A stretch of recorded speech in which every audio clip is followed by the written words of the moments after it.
এখন দেখতে পাচ্ছেন ছোটবেলার দুই বন্ধু একসঙ্গে দোলনায় দুলছে।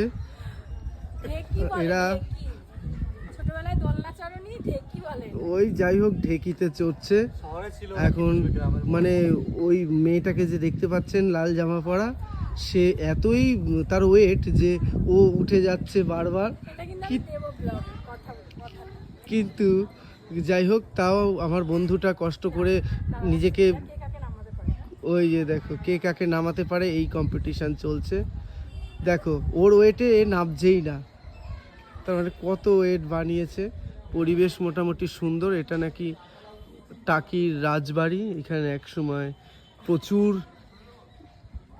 লোকদের বা জমিদারদের, অন্যান্য জমিদারদেরও আনাগোনা ছিল এবং একসময় প্রচুর পুরনো দুর্গাপুজো হতো এখানে। সেই দুর্গাপুজো আজও বর্তমান। তো দেখতে পাচ্ছেন পরিবেশটা মোটামুটি